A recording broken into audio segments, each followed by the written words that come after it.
Hi everyone, welcome to Outgrow's Marketer of the Month. I'm your host Saksham Sharda. I'm the creative director at Outgrow.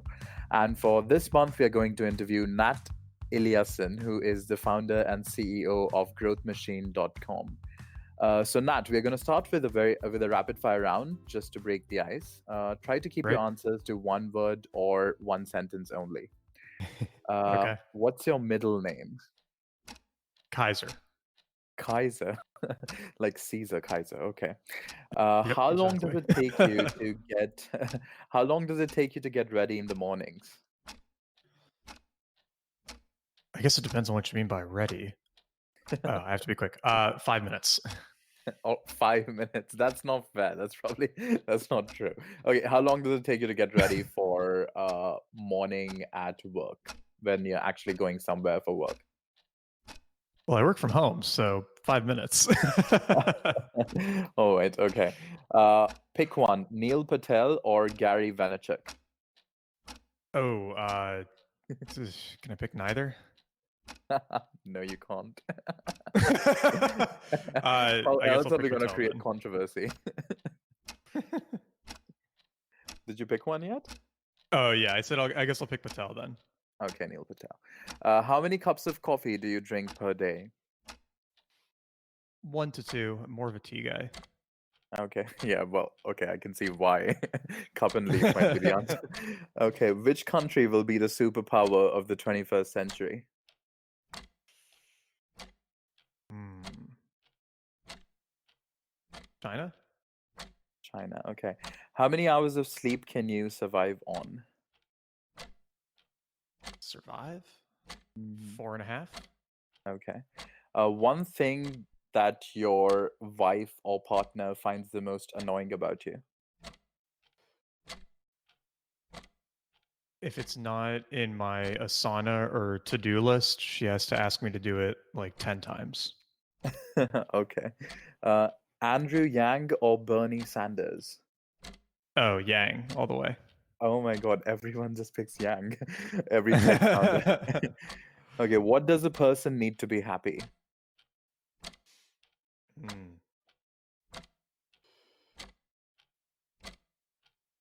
Wanting less. Oh, so anti-capitalism.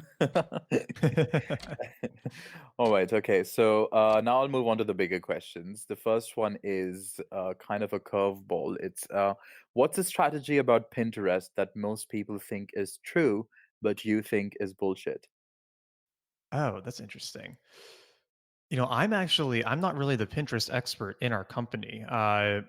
Our chief operating officer, Nora, she guides a lot of the Pinterest stuff that we do, and she wrote a really good article on Pinterest for our blog, and we get like 500 odd visitors a day from it for Cup and Leaf. But I would say that her, or what she might say, and what I would probably say too, is that the biggest thing with Pinterest that people get wrong is just like not doing it, especially if you're putting any energy into Instagram, because if you're trying to get traffic, somewhat naturally or organically. Pinterest, the longevity of stuff on Pinterest is so much longer than Instagram. You can have posts that continue to bring in traffic for you for months. You have to keep pinning things to stay Mm. relevant, but pins have great longevity. So if you're putting any energy into Instagram, simply repurposing those visuals for Pinterest is kind of a no brainer. Yeah, and you can just do that through Buffer now, I think. Buffer has a Pinterest Yeah, and, I'm pretty sure you right? can use Buffer, and if Mm. you get a good freelancer on Fiverr, then there's usually ones who can take the normal like square things you might do for Mm. Instagram and repurpose them into Pinterest graphics. Or if you're doing Instagram stories with ads or whatever, a lot of those story photos can make good Pinterest content. Or if you just you're writing blog articles and then you create that vertical, what is it? I think it's 6 by 9. I can't remember exactly the dimensions, but you're just Mm, creating yeah. those images for Pinterest and repinning most of your work along with, or pinning most of your work along with repinning a bunch of other stuff from your domain. It doesn't take that long to build up a pretty good following. I think if you look at the reach on Pinterest for something like Cup and Leaf, it gets like 1 million impressions a month, which is kind of insane. Um, and it Mm. doesn't take that much effort to do. Do you reckon they chose a different dimension from Instagram just to differentiate from Instagram? Because otherwise it would just become like a Instagram copy. Well, I mean, it existed before Instagram, but I mean, like, because of Instagram's popularity, I just feel people would have just started just like taking the Instagram posts and putting them on Pinterest. I don't know. What do you Yeah, think? I think, one, the Pinterest photo feed is really, really aesthetically pleasing, right? Like you Mhm. can scroll kind of endlessly because there's always another image popping up. Where you never get to the end of the feed because even if you're at the bottom of one image, there's a few more images that you can see like the top half of. So there's always something else to make you keep going. And so that photo shape lends itself to that kind of endless scrolling. But I think Mhm. they also just wanted Yeah. to, create a nice vertical visual format that lended itself well to fashion, to not necessarily to infographics, Mhm. but to kind of explanatory content, because certain types of information work very, very well on Pinterest. And it's in many ways, it's like the opposite of SlideShare, right? Where the business dimensions are horizontal and the visually appealing dimensions are vertical. Mhm. And also, I think the Mhm. phone fit, right? Like Pinterest Yeah, as works well. perfectly on a Yeah, phone you're because it right. is a vertical device and, works much more naturally there than on desktop, which again is good for like PowerPoints that are more horizontal. Yeah, yeah, that makes complete sense. I just started scrolling through my Pinterest feed just to like get a visual representation of what you're saying. And it is addictive because the other day, my friend wanted to order a birthday cake for her birthday. And the first thing she was like, yeah, I'm not going to go to Instagram or Google or somewhere. She said, I'm going to go to Pinterest and pick a cake from there. So for certain industries, it does tend to work very well, I think. Yeah, you're completely right there. Let's move on to the next question, which is what do you think is the reason for the growing popularity of quizzes in the information age? I think there are two things here. One, email pop-ups are overdone and boring. And I think that's why you see certain other kinds of tools popping up to replace them. Whereas, 6 years ago, you could do an email pop up to get a PDF of, my 10 best marketing tips. And you might get like a 6, 8, 10% conversion rate. And you really don't get those rates anymore unless you're, Tim Ferriss or someone.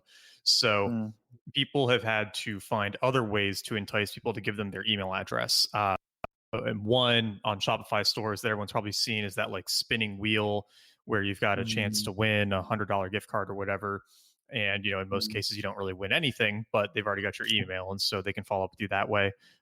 You see this in quiz funnels, obviously, right? Because it's a big ask to say like, give me your email address and I'll send you a buyer's guide for my product, right? Or for the area of things that you're reading about. That's better than a normal email pop up, but even better than giving your email address for a buyer's guide is, hey, like take a quiz to find out mm, the best tea for you. And then at the end of the quiz, say that for someone to get their results, they need to put in their email address. When we did that on our blog, it basically 5x our email signups, right, over a standard mm, coupon email call to action. And so even though it takes 10 times as long for the reader to do and requires following way more steps, it's much more personalized, and it gives them a lot more value than just a PDF. And I think that in order to continue to have high conversion rates to email and to have high conversion rates from content to products, you need some way to middleman the buyer journey, because the mm, challenge with content and with search traffic is that those readers are coming in very cold and they don't know much about your business or your product. And so you need to show them, when it makes sense, how the products that you have actually answer the underlying question that led them to your site in the first place. And a quiz or a way to help someone quickly filter down the types of products they might be interested in can help pretty mm, significantly, especially if you're in a business that has a large number of different SKUs that might be kind of mm. confusing to choose between. So yeah, no, I completely agree because well, it kind of ties in with what you were saying earlier about what does a person need to be happy, and you said having less, because I think it's capitalism that provides too many options, and then there's like a decision paralysis, which I think a quiz can easily solve because it can actually help you choose, like you're saying, if there are too many services. So, yeah, that sounds and like an interesting approach as to why the quizzes are more popular and how email pop-ups, etc., are decreasing, and people become suspicious of that. But what would you have to say about then? The suspicion against quizzes that has come via the fact that it is a new territory and it is not regulated. So, whatever has happened with Cambridge Analytica, for instance, what would you have to say about that? I mean, there's not really any data that's going into a quiz funnel that would be personally identifying or embarrassing, right? I mean, Mhm. if Cup and Leaf's Clavio account got hacked and someone got access to everyone's quiz answers, I mean, they would find out that Nat Eliason in Austin, Texas likes tea with caffeine, right? Like, I don't really Mhm. care if they know that. The issue with a lot of other data privacy stuff is, on Facebook scale, somebody who gets into that information can know well, they can figure out where you live, where your family Mhm. lives, where your kids go to school, like what kind of car you drive, how much money you make, where you went to university. Like they can basically completely compromise your identity short of your social security number. So you're not giving up any information on that scale. I don't think there'd be much to be skeptical of. Yeah, I completely agree because, like, the data that's being provided is like not, as you're saying, not that relevant for someone to like do any harm to you. But yeah, okay. I was gonna say the next question is Instagram has also now started incorporating quizzes in their stories. So in an Instagram story, a user or an influencer can actually now post a quiz, and that works out for them. So do you think uh, softwares or like products like Instagram and Pinterest are also going to move towards a quiz in the future? They're going to have full functioning quiz functionalities within their interface. Well, I mean, Instagram already does in Yeah. stories, right? Because Mm, people can create them and then, can use it to pull their followers. But in terms of using it to sell product, maybe we have seen that both Pinterest and Instagram have moved in the direction of being like shopping storefronts, right? Where people can sell products mm, directly in their photos and in their pins. And so if they allowed users, business or otherwise, to create some sort of funnel within mm, Pinterest and Instagram, that might be interesting, but I kind of doubt that would ever become an actual feature on either site just because it's not really what they're meant to do. The buying activity is sort of a secondary feature of the social following. It's not the primary feature of the platform. mm, Whereas, if they were actually allowing influencers and businesses and whatnot to build out quiz funnels, that would be kind of turning the buying function into the primary, reason to use mm. the tool. And I don't think they're going to move entirely in that direction. Okay. So the next question is, what's the most important thing you learned from doing marketing for Cup and Leaf? Hmm. Most important thing. I think part of it would be what we were just talking about with that paralysis of choice. Mm, The big issue in tea is a lot of people are interested in it and want to try to get into tea, either to get off coffee or for the health benefits or whatnot. Most people who come to our site and come to our store don't have the tools they need to make loose leaf tea, for example. And that was something we didn't realize. We assumed a lot of people who came would already be interested in tea or would already be familiar with tea. And, one, we discovered that most people had no idea how to actually start brewing loose leaf tea. And two, that nobody had any idea what kind of tea to even get. Because if you're used to just going to Starbucks or wherever and ordering like a black tea or a green tea, and then you get to the site and there's a dozen different black teas and none of mm, them say like just black tea, then it's sort of hard to know what to buy. And I think that was where doing a quiz funnel is really valuable for us too, was that it helped us cut through some of that confusion for our customers so that they could figure out what actually fit, what they were looking for, instead of just being overwhelmed by the abundance of options. mm. So it's like a shop assistant who, like, if you go to buy sunglasses, he's gonna be like, Yeah, "Oh, I can help you out." If you're gonna buy tea, it's like, "Oh, tell me your preferences and I can help you." So it's like a virtual shop assistant. exactly. That's a good analogy. Yeah, okay.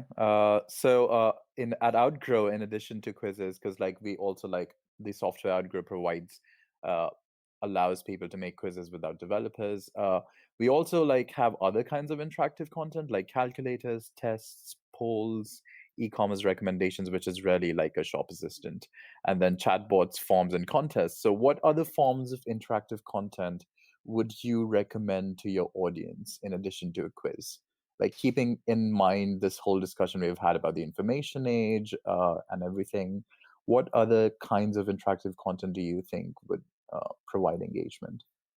I like the quizzes. I like the chat bots, especially the ones that feed into Messenger, because that can have a Mm, really high response rate and open rate for when you're following up with people in it. Um, I like the store activity feeds, so kind of like FOMO or Proof or one of those tools where you can see, what mm, other people in the store are buying.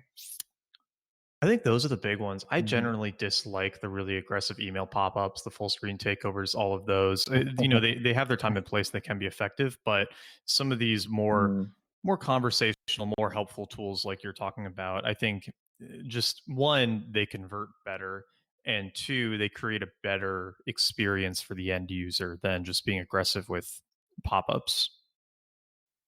mm, Yeah, okay. So as long as like they're not aggressively harming the user, so it has to be like part of a flow, I think. Yeah, I agree with that. Yeah, you don't want to make Okay, it so I feel like think a that scammy sales site. yeah, okay. I think that covers everything. And thanks for letting us interview you. And everyone, do check out Nat's website, growthmachine.com. And also do check out Cup and Leaf and their tea quiz, which is pretty interesting.